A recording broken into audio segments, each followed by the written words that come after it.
You guys can't tell me that God is not good and God is not great. This is from Brooklyn's grandmother, my mother, for Brooklyn's birthday. Well, he's a cutie pie. I might put him in Potomac. Okay, yes. Yeah, he can come right on to Potomac. What's up, y'all? It's your boy Richie Scott. We are back with another video. I want to thank you guys so much for tuning in to the channel. Listen, if you haven't done so, make sure you guys hit the subscribe button down below. Hit the notification bell button so that you can be clued into when we drop new content right here on this channel. Now let's get into today's top stories. We're going to be talking about Real Housewives of Atlanta's Kenya Moore. This is going to be a lot of Kenya Moore focus today because we have some great news right here for the holidays for Kenya Moore. And then we got Kim ZOLCIAK basically responding and talking about Kenya Moore and her antics in the latest episode of Real Housewives of Atlanta. And then we're going to be talking about something that Mark basically mentioned in this episode of the Real Housewives of Atlanta, but we really didn't get into all the way. And Radar Online is basically clarifying and explaining more about what he actually said in the episode. So without any further ado, let's get started. So we have some great news for Kenya Moore fans out there, because her mother has actually reached out to her for the very first time in what probably is years, or if at all. So what happened was she sent a card, okay? She sent a card. I'm putting up the screenshots right now. She sent a card for baby Brooklyn's birthday, okay? This is insane because this is really, really huge for Kenya and for her daughter. This is what Kenya Moore had to say. She said, "My prayer has always been to have a family. We had a late celebration for Brooklyn Daly for her birthday and got a surprise of a lifetime. My mother sent her a gift for her. I had stopped praying about our relationship, but God sent a message through my child. This is life, and despite challenges, God is always on time. Happy holidays. Hashtag love, family, forgiveness, miracle baby, and healing."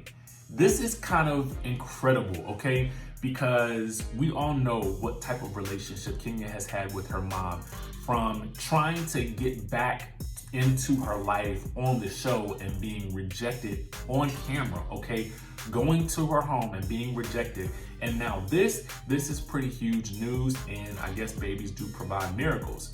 So shout out to Kenya Moore for finally being reconnected. And it would be kind of awesome to see the two of them actually reconnect in person, whether it's on camera or off camera, because I think that has been a piece of Kenya's life that she has been missing. And I really feel as though it's probably affected her relationships, not only with other people, but also with men as well.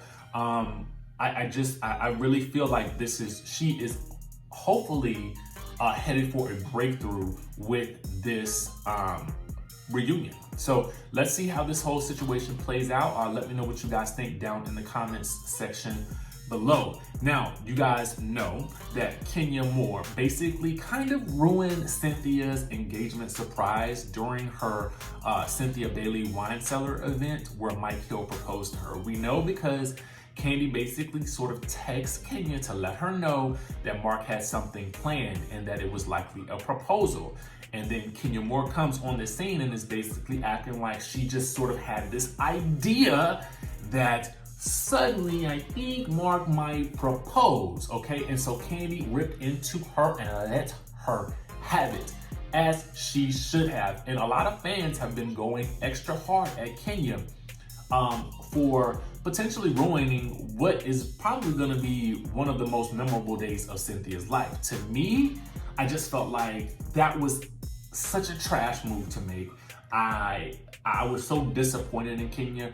Usually I'm here for her scene stealing sort of antics, but I really wasn't here for this because I felt like, to me, it just genuinely seemed a little slimy. Didn't like it at all. But apparently I wasn't the only one, because Miss Kim ZOLCIAK and her daughter Brielle, they had something to say. Let's get into it. Now, after watching Sunday's episode, Brielle tweeted out this: "Why would Kenya ruin someone's day like that? Evil. I've been trying to tell y'all." Now, Kim decided at that point that she would respond as well and said, "Always said she was evil." Now, y'all know this isn't the first time that Kim has referred to Kenya as evil. The two reality stars were continually at each other's throats when Kim appeared in a handful of episodes back in season 10. And after seeing these tweets, it looks like not much has changed. Now, if I remember correctly, I feel like Vivica Fox also called Kenya evil as well, but that's neither here nor there at this moment. That's a story for another day. But I want to know what you guys think about this whole situation. Now, there's a part of me that sort of feels like Kim and Brielle really don't want that smoke. You know what I'm saying? I feel like they don't really want it with Kenya more, because Kenya really kind of shut down Kim at the season 10 reunion when she teamed up with Nene against her. So I kind of feel like, you know, I don't really know, but there's a part of me that also feels like Brielle and Kim could see that the fans were really out here not having it for Kenya in that moment, and they kind of jumped on the bandwagon because they also probably felt like, yo, the tide is turning on Kenya at this moment, let's jump on it. But I could be mistaken. This could just be their thoughts in general, and they're just expressing it. But I really kind of want to know what you guys think about this whole situation. I honestly feel like they know that when they tweet out something about someone that is technically their enemy, that they're going to get press over it, just like I'm giving it to them now, just like the sites are giving it to them. So I kind of feel like it's a little bit of an attention grab, because ultimately, why would you even be paying attention to... I mean, I feel like this. You got your own. You never want to come back to Real Housewives of Atlanta. This is what I thought I've heard Kim say. And basically, they dragged you and your daughter for Roachgate. And so I feel like, why are you even watching the show and commenting on it when it's a show that you don't want to be on, that you don't want to go back to, and that you have all of these bad memories from?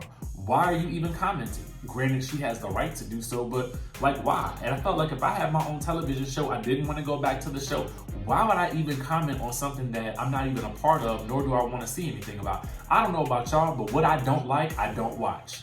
That's just me. That's all I'm saying. So I can't even comment on something I don't like because I don't watch it. Like, bottom line.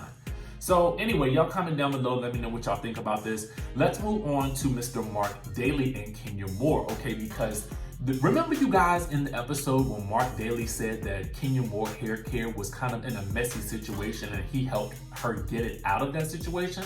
Well, Radar Online is basically kind of confirming that, yeah, I mean, that really was the case. Now, you guys may remember they bickered over Mark signing the prenup or refusing to sign the prenup, but according to sources, he may have saved Kenya's business, just as he said. Now, according to Mark, the business was in financial trouble and he helped straighten it out, no pun intended. Now, Radar Online is reporting that Mark was telling the absolute truth. They said that he told the whole truth. He was very involved in helping her straighten out her business, the source told Radar Online. The same insiders spilled tea on Kenya and Mark's marriage. He didn't want to be tied to her. That's why he didn't want to get married on paper. She wanted a prenup and he did not.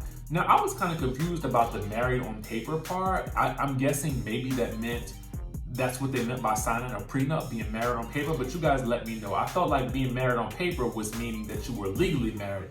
And in my mind, I'm thinking to myself, I know we don't have a Yandy and Mendici situation where we have a wedding, but no actual marriage, okay? Because if you guys will recall, Yandy and Mendici's got married, and lo and behold, a little bit unbeknownst to everybody else, the marriage wasn't technically legal because Yandy didn't want them financial problems. She wanted to hold on to her coins, apparently. This is what I had read at the time. Now, anyway, let me know what you guys think about this situation. Am I missing something here? I mean, and I feel like I want to know more about what he did to help her save her finances, because really, for real, back when they got married, the tea was on the streets. The rumors were that he was the one who was in financial trouble with some taxes and that she was the one who was helping him out. But lo and behold, the truth seems to have come out and he's revealing all the dirty little secrets and letting us know that it was he who helped she. Now, I want to know what you guys think about this. Let me know down in the comment section below. Despite all the negativity, I am indeed glad that Kenya has reunited with her mom in some small way. I think that her sending the gift was the first step that they can sort of take to mend their relationship. I'm very, very happy about that. And I want to know what you guys think about it, but I also want to know, do you guys think that Ken and Brielle should even be commenting on Kenya? Or do you think that they have every right to do so and that they are in the right in the situation? And can you guys help me understand more about what this whole situation means for Mark and Kenya? I don't know about y'all, but I really want to know more about what he did to help her out financially with Kenya Moore Hair Care, because I feel like we was led to believe that Kenya Moore Hair Care was this $1 million corporation, but that's just me.